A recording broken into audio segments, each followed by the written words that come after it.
11 de diciembre de 1943, 23:47 horas. Campo de trabajo forzado Falkenhayn. Subcampo Altenbruck, Polonia ocupada. Temperatura de 14 grados bajo cero. Viento del noreste a 18 kilómetros por hora. Luna nueva. La nevada reducía la visibilidad a unos 50 metros.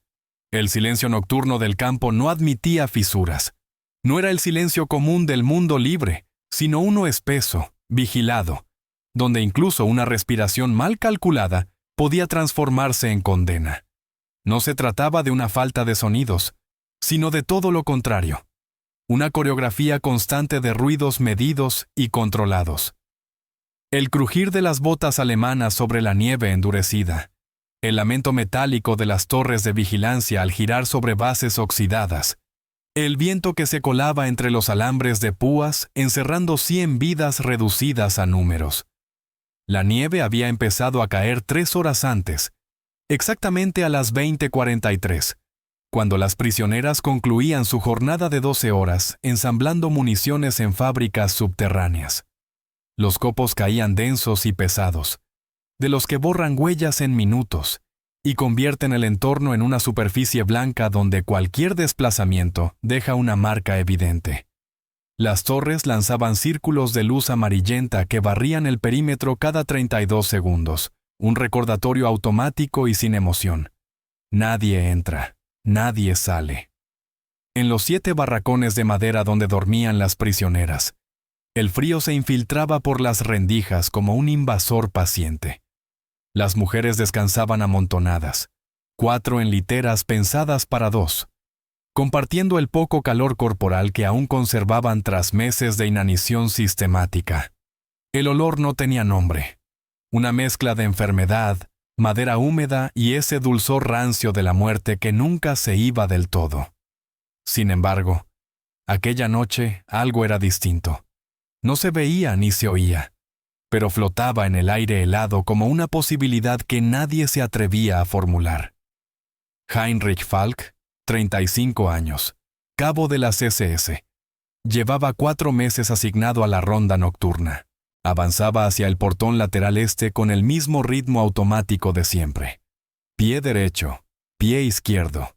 17 pasos exactos desde el almacén de herramientas hasta el portón. Los había contado tantas veces que su cuerpo repetía la secuencia sin recurrir al pensamiento.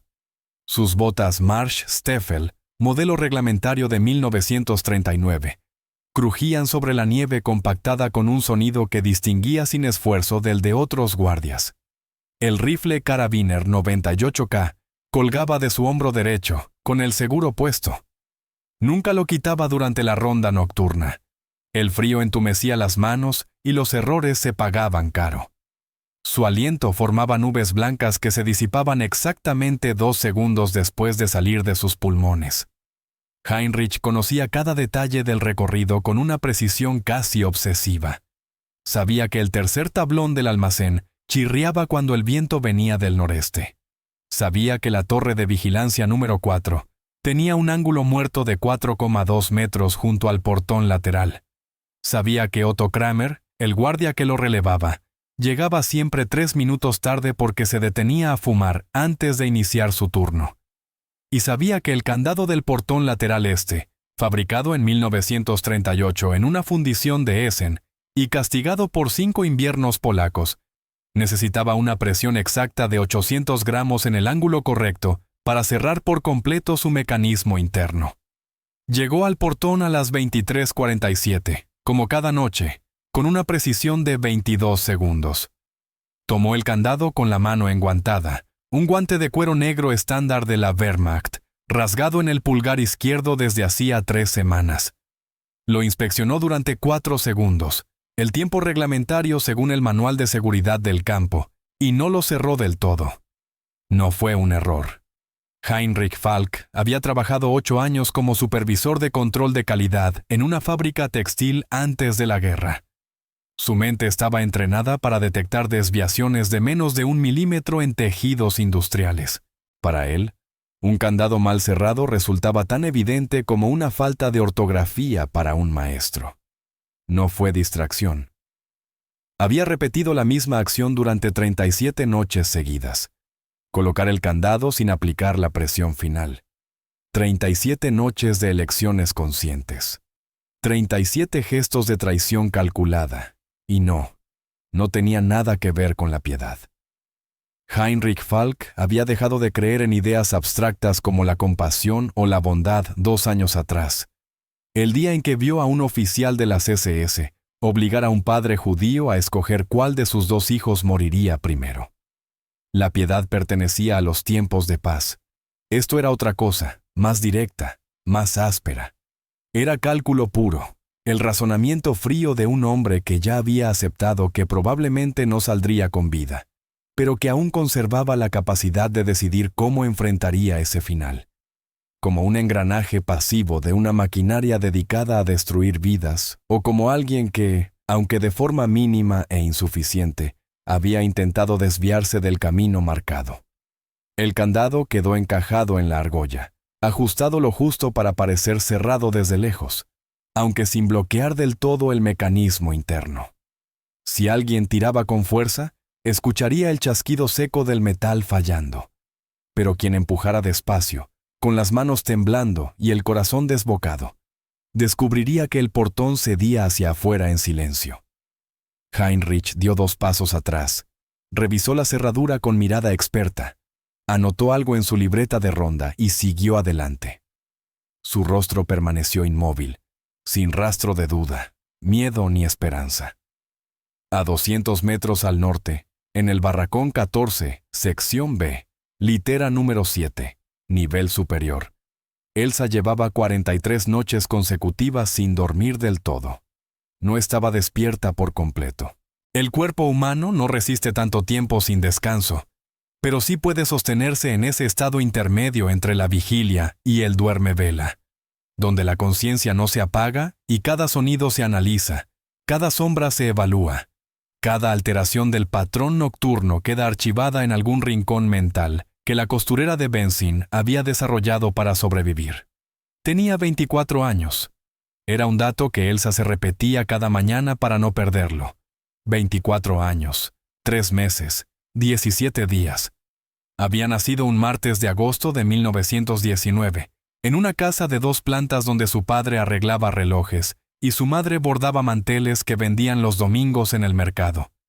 Aprendió a coser a los 7. A los 14 ya superaba a su madre. A los 18 abrió su propio taller. Y a los 23, cuando los alemanes invadieron Polonia, su existencia quedó reducida a un número tatuado en el antebrazo izquierdo. 4-888-29. Antes de Altenbruck, había pasado 8 meses en Auschwitz-Birkenau y sobrevivió porque sus manos eran útiles. Cosía uniformes nazis con puntadas tan precisas que duraban el triple que las de otras prisioneras. Aquella destreza heredada le concedió una prórroga de vida, pero en Birkenau aprendió algo aún más valioso que la costura. Aprendió a observar. Observar no era mirar. Cualquiera podía mirar. Observar implicaba detectar patrones, incongruencias, anomalías. Significaba notar que cierto guardia caminaba apenas más lento durante su ronda, que una campana sonando con 3 segundos de retraso indicaba que el comandante estaba enfermo y las ejecuciones se aplazaban, o que un cambio en el color del humo anunciaba que habían terminado de quemar los cuerpos del día anterior. Tras su traslado a Altenbruck, en agosto de 1943 junto a otras 200 mujeres, Elsa aplicó esa misma atención al nuevo entorno. Memorizó turnos, distinguió a los guardias que golpeaban por placer de los que obedecían sin entusiasmo. Identificó puntos ciegos en las torres. Supo a qué hora la comida era apenas tolerable y qué prisioneras compartían información o trabajaban para la SS. Y desde hacía 43 noches, había empezado a notar algo distinto en el guardia de la ronda nocturna. Estaba tendida en su litera. Una tabla de madera de 90 centímetros compartida con 3 mujeres más, donde dormir exigía girarse al mismo tiempo porque no había espacio para hacerlo sola. Y desde allí, a través de una grieta en la pared del barracón del tamaño exacto de su dedo meñique, Alcanzaba a ver una franja estrecha del patio exterior. Apenas 15 centímetros de visión, pero suficientes. Cada noche, con una regularidad casi cruel, a las 23:47 exactas, Elsa veía la misma sombra deslizarse frente al portón lateral. Era la silueta del guardia, la de un hombre cuyo nombre jamás conoció, pero cuyos movimientos terminó aprendiendo con la exactitud de un relojero. Sin embargo, desde hacía 43 noches, ese patrón mostraba una grieta. El guardia llegaba al portón, se detenía, comprobaba el candado. Elsa más bien lo intuía que lo veía.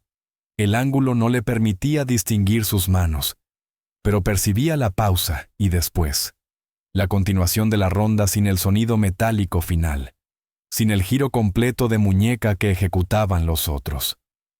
Solo un instante suspendido, un gesto incompleto, y seguía caminando. La primera noche pensó que su mente le jugaba una mala pasada. El hambre provoca visiones, lo sabía bien. Había visto a mujeres conversar con ausencias, llorar por hijos muertos hacía años, gritar nombres en mitad de la noche, mientras huían de fantasmas que solo ellas veían. El frío también engaña. Entumece los dedos, llena los oídos de zumbidos, y hace que los ojos inventen manchas oscuras flotando en la oscuridad. La esperanza, además, era el lujo más peligroso en un campo así, porque empuja a asumir riesgos innecesarios, a creer en imposibles, a bajar la guardia justo cuando más falta hace mantenerla en alto. La segunda noche, Elsa observó con mayor atención. Memorizó cada gesto. Contó los segundos entre una acción y otra. El guardia avanzaba 17 pasos desde el almacén hasta el portón. Se detenía, levantaba la mano derecha hacia el candado, la mantenía allí 4 segundos, la bajaba, daba 2 pasos atrás, miraba hacia las torres y retomaba la ronda. Lo que no aparecía era el sonido. En las noches anteriores, con otros guardias, Elsa siempre había oído el clic inconfundible del candado cerrándose del todo, un ruido breve pero claro que viajaba por el aire helado. Con este hombre, ese sonido simplemente no existía. La tercera noche confirmó lo que ya sospechaba. El candado no se cerraba por completo, quedaba enganchado, en su sitio, pero sin la presión final que bloquea el mecanismo. Eso solo podía significar 2 cosas. O era el guardia más incompetente que la Wehrmacht había destinado jamás a un campo, o lo hacía a propósito. Esa misma noche, Elsa despertó a Sarah Bloom. Sarah tenía 46 años y había sido profesora de matemáticas en Berna. Su mente seguía funcionando como una máquina de cálculos, incluso cuando el cuerpo empezaba a fallar. Al escuchar el susurro de Elsa, no respondió de inmediato. Cerró los ojos, hizo números en silencio. Midió probabilidades, riesgos, ventanas de tiempo, y al final murmuró casi sin voz. 15 minutos. Desde que él pasa hasta que el siguiente guardia revisa el perímetro.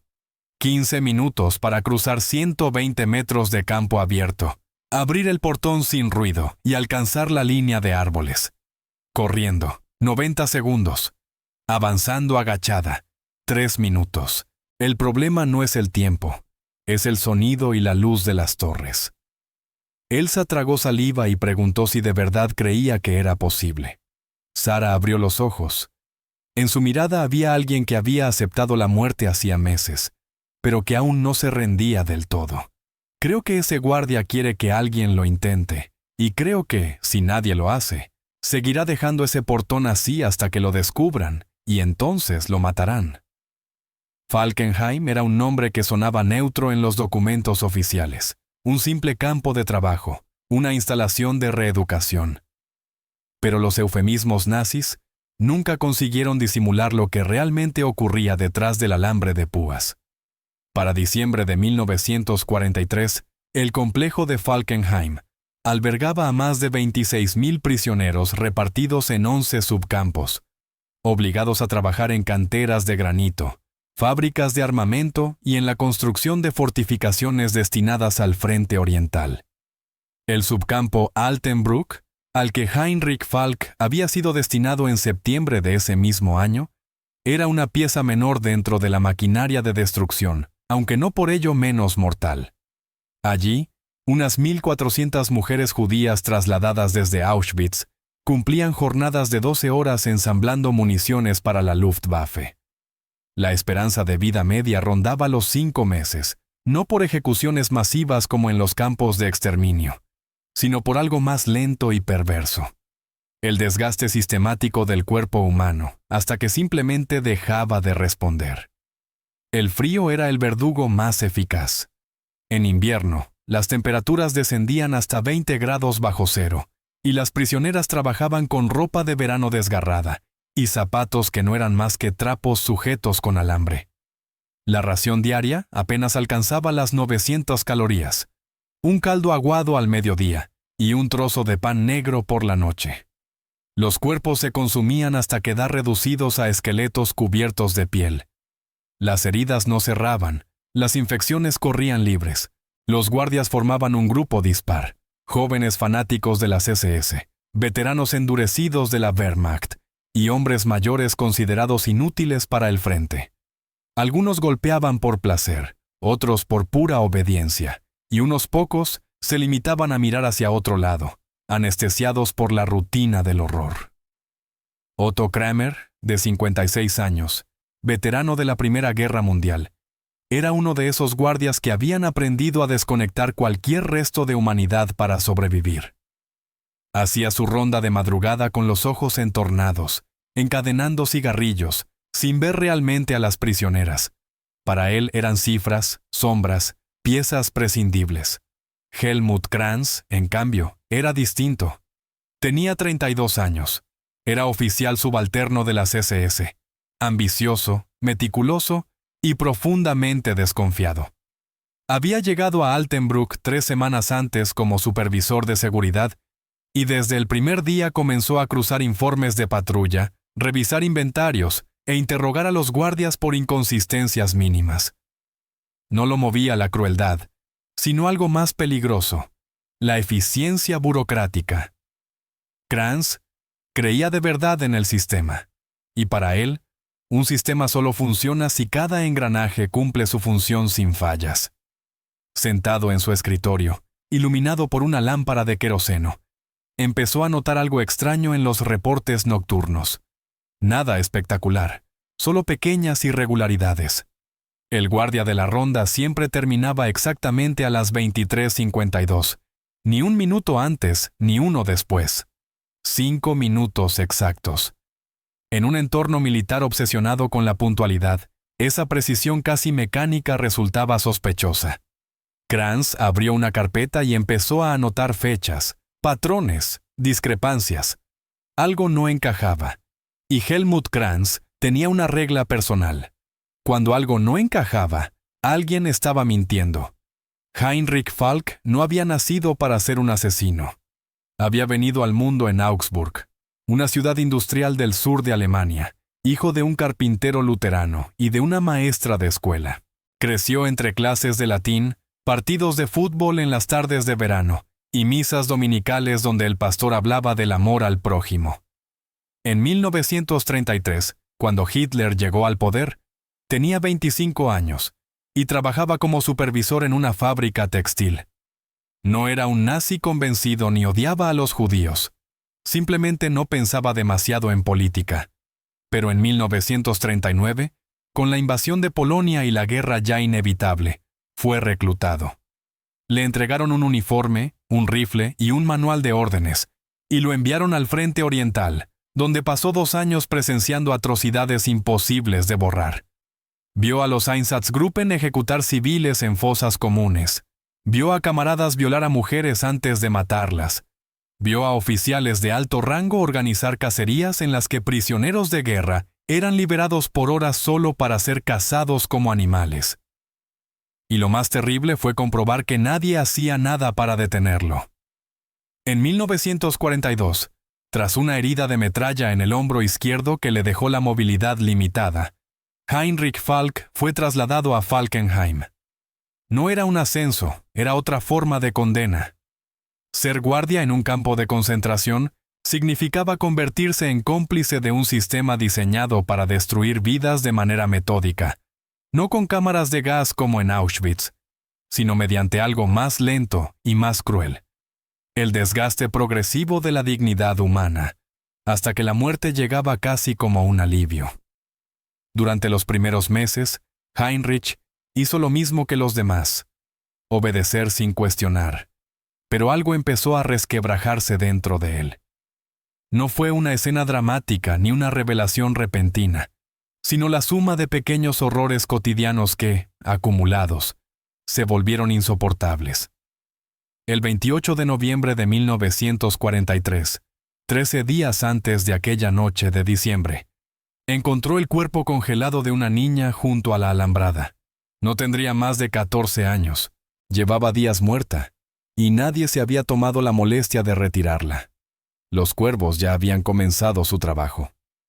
Heinrich se quedó inmóvil bajo la nieve, mirando aquel cuerpo diminuto, y algo en su interior se rompió para siempre.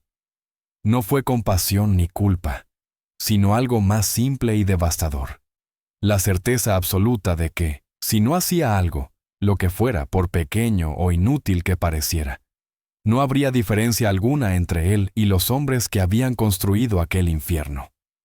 Esa misma noche empezó a estudiar el campo, memorizó turnos, localizó puntos ciegos, analizó rutas de patrulla, y descubrió que el portón lateral este, oculto tras el almacén de herramientas, quedaba fuera del alcance visual de las torres durante exactamente 15 minutos cada noche, entre las 23:47 y el cambio de turno, cuando Otto Kramer hacía su ronda lenta sin revisar nada con atención.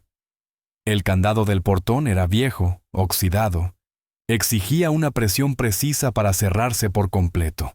Si solo se dejaba enganchado, parecía asegurado, pero con un empujón cuidadoso cedía.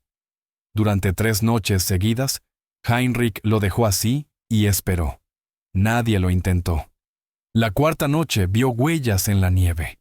Alguien había cruzado, y entonces supo que volvería a hacerlo.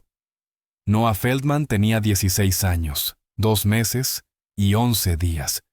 Y esos números importaban porque, en Altenbruck, seguir contando el tiempo era una victoria microscópica frente a un sistema diseñado para borrar cualquier rastro de existencia. Había llegado 4 meses antes desde el gueto de Warta, transportada en un vagón de ganado, donde 80 mujeres fueron hacinadas en un espacio pensado para 20. El viaje duró 3 días, y 18 murieron antes de llegar. Su madre, Rivka Feldman, de 42 años, profesora de literatura y yidis, murió en el tren, no de hambre ni de enfermedad. Se quedó dormida la segunda noche y no despertó. Noah la sostuvo durante horas, negándose a aceptar que el cuerpo que le había dado la vida fuera ahora solo un peso inerte entre sus brazos. Hasta que en la rampa de selección de Auschwitz, los guardias arrancaron el cadáver y lo arrojaron a una pila de cuerpos que ya alcanzaba 2 metros de altura. Su padre, Abraham Feldman, carpintero, fue separado de ella en ese mismo lugar. Lo último que vio fue su espalda encorvada mientras lo empujaban hacia la izquierda, hacia la fila de hombres que serían enviados a las cámaras de gas ese mismo día. No hubo despedida ni últimas palabras, solo una separación brusca, mecánica y definitiva. Su hermana menor, Lea, de 11 años, desapareció durante la primera semana en Altenbruck. Por la mañana trabajaba en la sección de embalaje y por la tarde su litera estaba vacía. No preguntó a los guardias, preguntó a otras prisioneras. Nadie sabía nada o nadie quería decirlo, y 3 días después, dejó de insistir al comprender que algunas respuestas eran peores que la incertidumbre. Ahora estaba sola. Sola de una forma que solo se entiende cuando has perdido literalmente a todos los que te unían al mundo. No tenía tíos, primos ni amigos de la infancia. Todos habían sido devorados por la misma máquina genocida. Noah Feldman era una isla humana flotando en un océano de muerte, y por eso mismo, paradójicamente, no tenía nada que perder. Trabajaba en la sección de ensamblaje de detonadores para bombas aéreas, una labor minuciosa que exigía manos pequeñas, buena vista y un pulso firme. Los detonadores eran cilindros metálicos del tamaño de un pulgar, con mecanismos internos tan sensibles que un error de medio milímetro podía provocar una explosión. 3 detonaciones en un mismo mes, en cualquier sección, bastaban para que toda la línea de producción fuera enviada a la cámara de gas. Era una manera eficaz de mantener el rendimiento, porque el miedo resultaba mucho más persuasivo que cualquier incentivo. Por eso Noah había aprendido a trabajar en automático, separando la mente del horror que la rodeaba y recitando en silencio poemas en yidis que su abuelo le había enseñado antes de que la guerra acabara con él.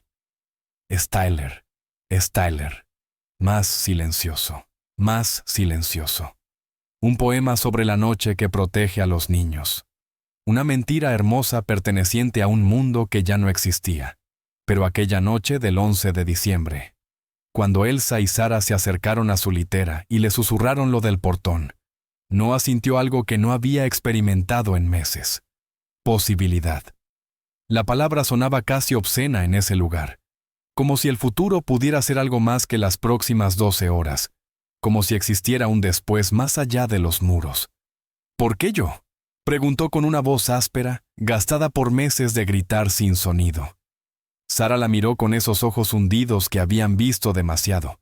La muerte de su esposo, de sus 2 hijos, de su madre, de su hermana, y que aún así conservaban una lucidez dura. Porque eres joven, porque todavía tienes fuerza en las piernas, y porque tu cuerpo no está tan destruido como el nuestro. Hizo una pausa, eligiendo cada palabra, y añadió: y porque si esto funciona, si de verdad hay una salida, necesitamos saber que alguien puede llegar lejos, las que somos mayores. Sara extendió las manos temblorosas, con los dedos hinchados por el frío y las articulaciones deformadas. Yo no llegaría ni a los árboles. Elsa quizá podría correr 10 metros, pero tú aún puedes sobrevivir ahí fuera. Elsa tomó la mano de Noah. Sus dedos estaban helados, pero el gesto transmitía un calor que Noah no sentía desde hacía meses. El calor simple de que a alguien le importe si vives o mueres. No te obligamos. Esto tiene que ser tu decisión. Pero si ese guardia está dejando el portón así, no es un accidente ni negligencia, es algo deliberado, y eso significa que está arriesgando su vida. Si lo descubren, lo ejecutarán. Y si nadie aprovecha lo que ofrece, seguirá haciéndolo hasta que lo atrapen y muera para nada.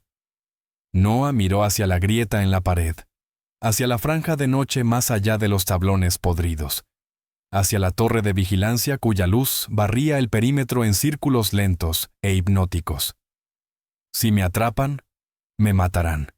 Si te quedas aquí, morirás igual, respondió Sara con una calma brutal que solo nace de aceptar por completo la realidad. La diferencia es que allá afuera tienes una oportunidad. Aquí dentro solo hay certeza, y en este lugar la certeza siempre es la muerte. Noah cerró los ojos. Vio el rostro de su madre en el vagón de ganado, la espalda de su padre alejándose en la rampa, la litera vacía de su hermana pequeña, y entendió que Sara tenía razón. ¿Morir aquí o morir afuera? La diferencia no era si moriría, sino cómo. Y si tenía que morir, prefería hacerlo corriendo hacia algo en lugar de esperar. Abrió los ojos, y cuando Sara cruzó una mirada con Elsa, ese lenguaje silencioso que solo comparten quienes han sobrevivido juntas al infierno. Fijaron el momento. Mañana por la noche, a las 23:50, 3 minutos después de que pase el guardia. Eso te dará 12 minutos antes de que el siguiente haga su ronda. 12 minutos. Noah hizo el cálculo en su cabeza. Es suficiente, tendría que serlo. Sara apretó su mano. 120 metros hasta los árboles. Agachada. 3 minutos. Corriendo, 90 segundos. Pero no puedes correr, porque el sonido de tus pasos alertará a las torres. Así que avanzarías deprisa, pero con control. Y cuando alcanzaras los árboles no mirarías atrás. Seguirías hacia el norte, sin detenerte. A unos 8 kilómetros había aldeas polacas, gente que odiaba a los nazis, personas que te esconderían si lograbas llegar. ¿Y si no llego?, preguntó Noah, y Sara no respondió de inmediato porque ambas conocían la respuesta. Si la atrapaban, si la luz de las torres la sorprendía en medio del campo abierto, sería ejecutada en público como advertencia para las demás. Pero Sara no dijo eso. En su lugar, sonrió, una sonrisa pequeña y triste, cargada de una ternura que dolía. Entonces, al menos lo habrás intentado. Y en este lugar, esa es la única victoria que nos queda. Aquella noche Noah no durmió. Se quedó mirando el techo agrietado del barracón, escuchando la respiración irregular de las otras mujeres. Algunas gemían en sueños, otras lloraban sin despertar, otras permanecían inmóviles en ese estado sin nombre entre la vida y la muerte. El frío se colaba por todas las rendijas, pero apenas lo sentía. Su mente estaba ocupada repasando el plan una y otra vez. 120 metros, 12 minutos, torres con barridos de 32 segundos, portón lateral este, avanzar agachada, no correr hasta llegar a los árboles, norte, 8 kilómetros, aldeas polacas. Y una pregunta que no lograba apartar. ¿Quién era ese guardia? ¿Por qué arriesgaba su vida? ¿Qué le había ocurrido para decidir que traicionar a la SS valía la pena? Nunca tendría respuestas, pero esa noche tomó una decisión. Si sobrevivía, si escapaba, si algún día el mundo volvía a ser un lugar donde la vida importara, recordaría a ese hombre desconocido, no su nombre ni su rostro, solo su acto. Porque en un universo completamente oscurecido, alguien había encendido una luz. Y Noah Feldman estaba dispuesta a correr hacia ella aunque fuera lo último que hiciera. Isaac Morgan, 29 años, no sabía que sería el primero. Ignoraba que, a 2 barracones de distancia, 3 mujeres planeaban el mismo escape que él llevaba semanas considerando. Isaac era de Novi Sącz. Había sido carpintero antes de la guerra y ahora reparaba estructuras dentro del campo. Era uno de los pocos hombres con cierta libertad de movimiento, lo que le permitió notar algo que otros no veían. El portón lateral este nunca estaba completamente cerrado. La noche del 14 de diciembre, 3 días después de que Heinrich Falk iniciara su rutina silenciosa, Isaac decidió que ya no tenía nada que perder. Su esposa había muerto en Belzec, sus hijos habían sido gaseados el día de su llegada, y él seguía vivo solo porque sabía arreglar cosas. Pero una vida sin propósito es solo una forma lenta de morir. A las 23:50 salió del barracón 8, avanzó agachado entre las sombras, llegó al portón, tocó el candado con manos temblorosas y empujó. Cedió. Isaac contuvo la respiración, miró hacia las torres. Las luces barrían el perímetro, pero él estaba en un punto ciego y tenía quizá 2 minutos antes de la siguiente ronda. Cruzó el umbral, corrió hacia los árboles y se perdió en la noche polaca. Nunca se supo qué fue de Isaac Morgan. Los registros nazis no mencionan su escape, y los testimonios posteriores no confirman su destino. Pudo morir congelado en el bosque, caer en manos de una patrulla o sobrevivir, cambiar de nombre y vivir el resto de su vida en silencio, negándose a hablar de aquella noche en que un desconocido le abrió la puerta a la libertad. Lo único cierto es que alguien cruzó ese portón y que Heinrich Falk, al revisar su ronda a las 5:30 de la mañana, encontró huellas en la nieve que se dirigían al bosque y no las reportó. Tomó una rama de pino y las borró con cuidado. Helmut Kranz no era un hombre ingenuo. Había sido entrenado para detectar patrones anómalos, y aquel guardia era una anomalía viviente, demasiado puntual, demasiado metódico, demasiado perfecto. La mañana del 15 de diciembre, Helmut Kranz llamó a Otto Kramer a su despacho. «Dígame, Kramer, ¿ha notado algo fuera de lo normal en las rondas nocturnas?» Otto, con el rostro curtido y los ojos cansados, negó despacio. «Todo normal, señor, sin incidentes. ¿Y el portón lateral este? ¿Lo revisa cada noche?» «Por supuesto, señor». Kranz sostuvo la mirada un segundo más de lo necesario. «¿Está completamente seguro?» Otto vaciló apenas un instante, lo suficiente para que Kranz lo registrara. Esta noche quiero que acompañe personalmente la ronda del guardia de base y que revise cada cerradura con él. Todas. Otto asintió y salió con un nudo en el estómago, no porque sospechara de Heinrich Falk, sino porque llevaba meses falseando sus propios informes. Y si Kranz empezaba a revisar en serio, lo descubriría. Heinrich supo que el margen se había acabado cuando vio a Otto esperándolo junto al barracón de guardias esa noche. La expresión del veterano lo decía todo. Kranz sospecha algo, murmuró Otto. Me ordenaron acompañarte. Heinrich asintió sin palabras, tomó el rifle, ajustó la gorra y salió al frío con Otto a su lado. La ronda transcurrió igual que siempre, paso a paso, revisión tras revisión, hasta llegar al portón lateral este. Heinrich tomó el candado, lo inspeccionó y por primera vez en semanas, lo cerró del todo. El clic metálico quebró el silencio. Otto lo miró de reojo, pero no dijo nada. Regresaron sin hablar. Heinrich completó el reporte, firmó su salida y caminó hacia su litera convencido de que esa había sido la última noche en que podría ayudar a alguien. Lo que no sabía era que Sarah Bloom había estado observando. Vio a los dos guardias juntos y entendió, con esa lógica matemática que nunca la abandonaba, que el sistema había detectado la anomalía. El portón estaría realmente cerrado esa noche, quizás solo esa. En el barracón 14, Sarah reunió a Elsa y a Noah. Esta noche no, dijo con calma. No pudo dejarlo abierto, pero lo intentará otra vez, estoy segura. ¿Cómo lo sabes?, preguntó Noah. Porque un hombre que arriesga su vida una vez no se rinde a la primera dificultad. Espera, y nosotras también. Durante los 5 días siguientes, Heinrich cumplió la ronda bajo la vigilancia constante de Otto. Cerró cada portón correctamente, firmó cada informe con precisión milimétrica y se convirtió en el guardia perfecto que el sistema exigía. Pero cada noche, al cerrar aquel candado oxidado, sentía un peso en el pecho que no era el frío, sino la certeza de haber fallado y de que las mujeres que habían confiado en su grieta silenciosa estaban, otra vez, condenadas. Entonces, el 21 de diciembre, Otto Kremer fue transferido al frente occidental. No fue un castigo, solo redistribución. La Wehrmacht necesitaba hombres para contener la ofensiva aliada en Italia, y un veterano de 56 años valía más en una trinchera que vigilando prisioneras.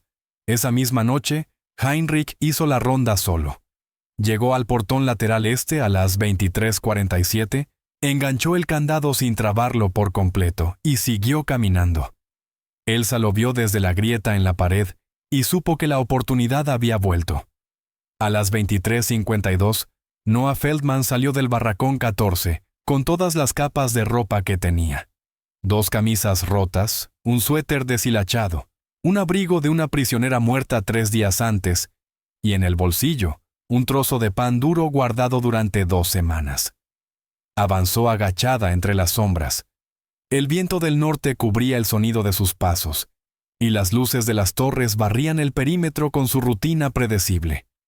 Llegó al portón, tocó el candado, empujó y cedió. No miró atrás ni pensó en Sarah, en Elsa, ni en las otras mujeres que habían hecho posible ese instante. Simplemente corrió hacia la línea de árboles, hacia la oscuridad absoluta del bosque polaco. Corrió hasta que los pulmones le ardieron y las piernas dejaron de responder, y aún así, siguió.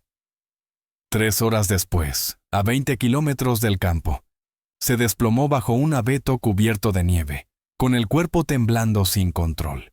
Talí sus pies sangraban dentro de unos zapatos destrozados, pero estaba viva y, sobre todo, era libre. En las semanas siguientes, el portón lateral este continuó abriéndose por las noches. Sarah Bloom empezó a organizar un sistema.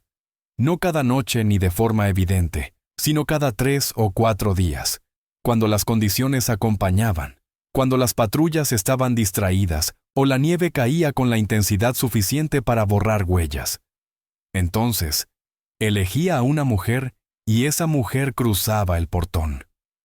No todas sobrevivieron, Algunas murieron congeladas en el bosque, otras fueron capturadas por patrullas nazis, pero unas pocas, las más fuertes o las más afortunadas, lograron llegar a aldeas polacas donde familias católicas arriesgaban sus propias vidas para esconder judíos. Los registros del campo nunca reflejaron esas fugas, no por negligencia nazi, sino porque Sara había descubierto algo ingenioso. El conteo matutino registraba como muertes naturales a las prisioneras que fallecían durante la noche por enfermedad o agotamiento. Así que si una mujer desaparecía y otra moría en el barracón, Sara intercambiaba los números. En el papel, la fugitiva estaba muerta, y la muerta era quien había sucumbido al tifus. Era un sistema imperfecto y peligroso, pero funcionó durante 2 meses, hasta que Helmut Kranz ordenó un recuento total. La mañana del 15 de febrero de 1944 mandó formar a todas las prisioneras en el patio principal. No fue una inspección rutinaria, fue un censo completo. Cada mujer identificada por su número tatuado, cada registro cruzado, y Kranz descubrió que faltaban 17. No estaban en la enfermería ni constaban como fallecidas, simplemente no estaban. Convocó a todos los guardias a su despacho con el rostro endurecido por una furia contenida. Alguien ha estado facilitando fugas, y cuando descubra quién es, será ejecutado públicamente como advertencia. Heinrich Falk mantuvo el gesto neutro. No sudó ni tembló, solo esperó. Kranz interrogó a cada guardia, revisó reportes nocturnos, cruzó horarios y analizó inconsistencias. Y 3 días después encontró el patrón. Cada fuga coincidía con una noche en que Heinrich había estado de guardia. Cada desaparición ocurría en su turno. No era casualidad, era evidencia. La noche del 18 de febrero, Kranz ordenó su arresto. No hubo juicio ni defensa, solo una ejecución fijada para el amanecer. Ataron a Heinrich a un poste en el centro del campo y obligaron a todas las prisioneras a presenciarlo. El pelotón se formó frente a él, y Helmut Kranz leyó la sentencia en voz alta. Por traición al Tercer Reich, por facilitar la fuga de enemigos del Estado, por sabotaje de la seguridad del campo, el cabo Heinrich Falk es condenado a muerte. Heinrich miró al horizonte mientras el sol empezaba a elevarse entre los árboles, y la nieve brillaba con una luz rosada. Por primera vez en meses, sintió algo parecido a la paz, porque sabía que 17 mujeres habían cruzado aquel portón, y que al menos algunas seguían vivas. El pelotón apuntó. Kranz alzó la mano y gritó fuego. Las balas atravesaron el pecho de Heinrich. Su cuerpo cayó contra el poste, y la sangre manchó la nieve. En el barracón 14, Sara Blum y Elsa lloraron en silencio, no por ellas, sino por el hombre que había muerto para que otras pudieran vivir. Noah Feldman nunca supo el nombre del guardia que le salvó la vida. Sobrevivió escondiéndose en graneros y sótanos de familias polacas hasta que el Ejército Rojo liberó la región en enero de 1945. Y después de la guerra emigró a Palestina, donde se convirtió en enfermera. Tuvo 3 hijos, 9 nietos y 17 bisnietos. Y cada 11 de diciembre, aniversario de la noche en que cruzó el portón, encendía una vela. No sabía a quién honraba. Solo tenía la certeza de que alguien, en algún lugar, había decidido que su vida valía más que su propia seguridad. Sara Blum y Elsa Kohn fueron trasladadas a Bergen-Belsen en marzo de 1944, y ninguna sobrevivió. Murieron 2 semanas antes de la liberación del campo, víctimas del tifus que arrasó los barracones en los últimos días de la guerra. Antes de morir, Sara le susurró algo a Elsa. 17 mujeres, 17 mundos salvados. Y Elsa, con los ojos cerrados y la voz apenas audible, respondió que no habían sido 17, sino todas las vidas que ellas tendrían, todos los hijos que nacerían, todos los futuros que existirían porque alguien decidió dejar un portón abierto. Helmut Kranz sobrevivió a la guerra. Fue capturado por los soviéticos en 1945 y condenado a 15 años de trabajos forzados en Siberia. donde murió en 1953, sin mencionar jamás el nombre de Heinrich Falk. Otto Kramer murió combatiendo en Italia en marzo de 1944. El subcampo de Altenbruck fue evacuado en enero de 1945 y cuando las tropas soviéticas se acercaban, los edificios fueron incendiados y los registros destruidos, de modo que durante décadas nadie supo que allí, en un rincón olvidado de Polonia, un guardia de las SS había cometido traición contra el régimen más brutal de la historia moderna, no para salvar a miles ni cambiar el curso de la guerra, sino para abrir un portón cada noche y dar a alguien la posibilidad de elegir. No hay estatuas de Heinrich Falk ni placas con su nombre. No aparece en los museos del Holocausto, porque la historia rara vez tiene espacio para hombres que fueron cómplices y salvadores al mismo tiempo. Pero en algún lugar de Israel, una anciana de 97 años llamada Noah Feldman aún enciende una vela cada diciembre. Y cuando sus bisnietos le preguntan por quién reza, responde entre lágrimas que es por el hombre que le enseñó que incluso en el infierno alguien puede elegir dejar una puerta abierta. Heinrich Falk dejó el portón lateral este sin cerrar por completo durante 67 noches. Facilitó la huida de al menos 17 mujeres judías y fue ejecutado a los 35 años por traición al Tercer Reich. La historia lo olvidó, pero aquellas 17 mujeres recordaron, y sus descendientes siguen vivos hoy porque un hombre, en medio de la maquinaria más asesina jamás construida, decidió que su conciencia valía más que su vida. No fue suficiente, nunca lo es, pero fue algo, y a veces, en la oscuridad absoluta, ese algo es todo lo que se puede ofrecer.